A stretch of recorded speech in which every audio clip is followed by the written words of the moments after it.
Tree tone is a resonator, not unlike Corpus or the actual resonator in Ableton Live, but instead of determining the pitches based on MIDI notes or knobs, it determines pitches and volume and stereo image based on branch length and position. So right now we have a resonator creating a pitch for each end of the branches that we have, and where they are in the stereo field is calculated based on where they fit in this space.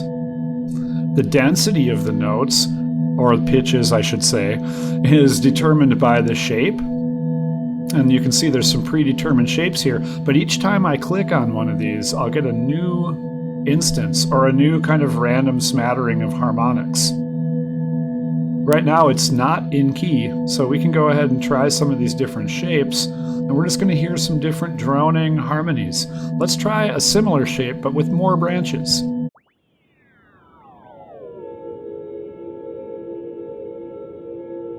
Now, as you can tell, with more branches, it's a more dense harmony with more notes, and as it starts high pitch, so the length of the branch is the pitch itself. If we end up with longer branches, they will be lower pitch, and I can control the tuning and the spread of all the harmonics here. Try it lower, or try it more spread out. Now, if we wanted to put this into a certain key, we could do that. Let's go ahead and go with just a minor key. Maybe I'll just scramble this up. G minor. That's nice. Maybe I'll tune it down a touch. Now we're in kind of a really lush territory, and we can keep clicking anywhere in this central XY field to plant new trees. Another G minor combination of harmonics. Now you'll notice that the branches are moving around. That's being evoked by the wind and the wind speed. All the resonators are being stimulated by noise. So I can turn up the noise, filter it.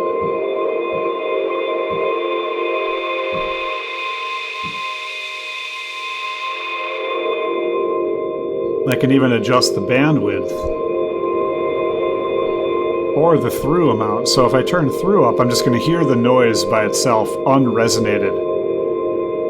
In this case, I think I'd like to turn that down a touch, make it darker, but then increase the filter's bandwidth to let more of the noise pass through to the tree, to stimulate it like wind.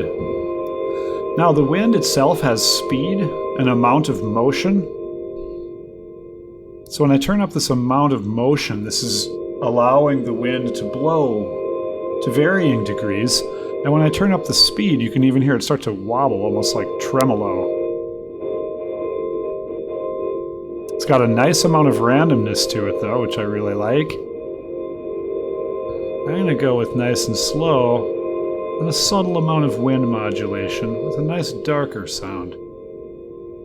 Now in addition to the noise up here, we can also just pluck notes, either manually by hitting notes on our keyboard, and every one of these pitches will be in the correct key, or we can just turn on a rain function, and this is basically a mallet that is plunking away at a certain speed and an amount. So I'm mixing it in, and I can make it more sparse or more dense. The pitch spread of the rain is controlled here.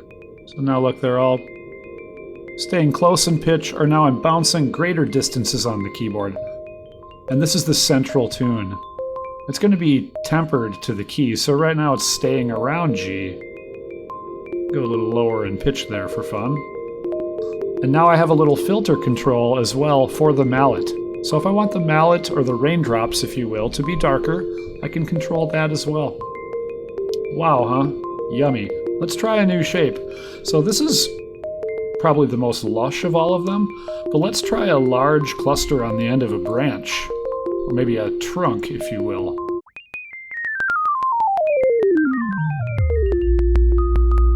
It's getting a little low pitch, so I'm going to go ahead and bring that center back up. Maybe decrease the spread just a touch, and I might even open the filter up. Now, as I said, it's a bandpass filter, so when you bring it up, you kind of be losing a little bit of that sustaining bass. I might mix out the noise just a touch, and even mix back the range just a touch too. This would be a really fun device to throw an arpeggiator or something in front of.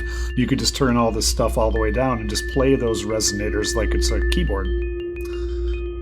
Now, in addition to the branch and tree shape and the amount of wind and rain that's happening over our nice resonator shape, we also have a mix between two different kinds of resonators.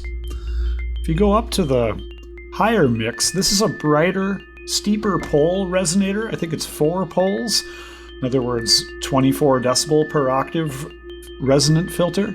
If you turn this down, you can hear more of the noise coming through. It's a little softer.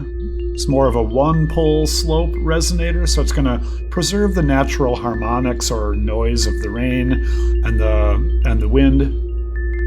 Somewhere in the middle is a nice combination, but this is just a nice little additional blend control for tone.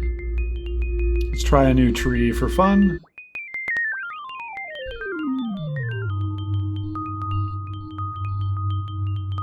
And every one of these new shapes is just so interesting. You can, of course, just start recording this to audio, maybe applying audio effects. It's endlessly lush. So in addition to choosing a key and stuff, we can allow notes that are out of the key to blend on in and be played by the rain and by the other branch ends. And here we're getting a little out of key. That's kind of nice if you like that. Leave that up a little bit. You can also control the decay time of the entire thing. So this is the decay of the rain plucks and of the noise itself. This has got a lock control.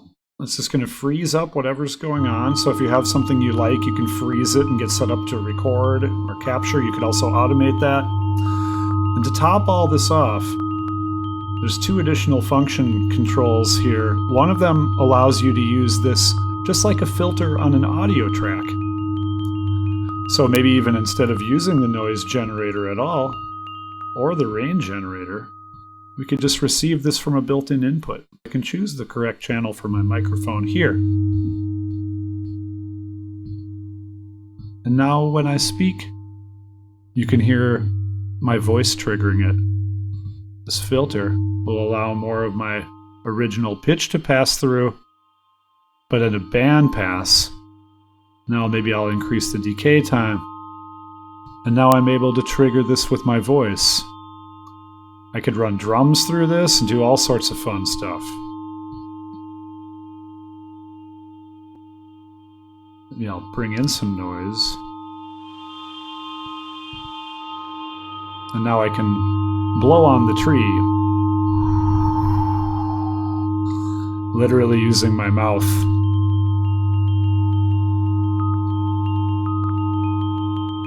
In addition to all that, I can also utilize the Modulation Matrix. We have 2 LFOs and 2 envelopes. In this case, I'm not playing my keyboard at all, so I'm just going to focus on the LFOs. Maybe I'll make a really slow triangle wave for some kind of linear motion.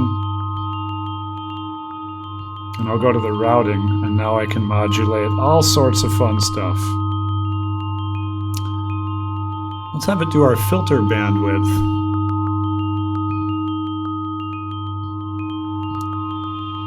Maybe our rain speed. I'll go negative with that. So as the filter gets narrow, the rain gets dense. And as the filter opens up, the rain gets sparse.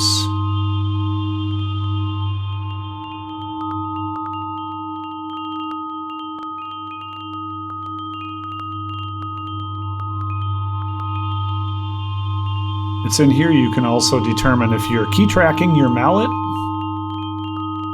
as well as use aftertouch, mod wheel, and other fun keyboard control sources. I'll maybe back off on that depth a little bit. Let's go ahead and move our filter cutoff as well. And maybe our algorithm mix as well. This will be fun.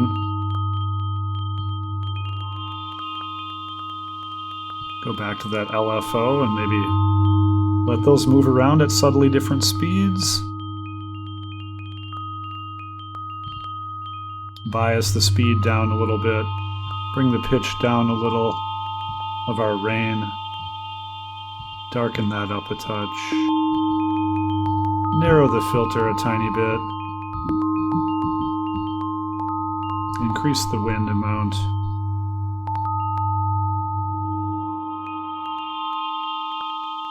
Let's try a new shape.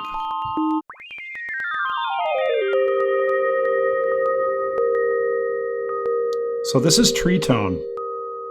It's a new device in Live 11, and it's included in the Inspired by Nature pack. It's one of 6 new devices that I'll be covering in this video series, and I look forward to hearing from you anytime. My name is James Patrick. I've been an Ableton certified trainer since 2006, and I'm more inspired by these devices and my students than I ever have been in my whole life right now. So it sure is exciting for me to share this with you. Hit me up anytime. Slam Academy. All the best.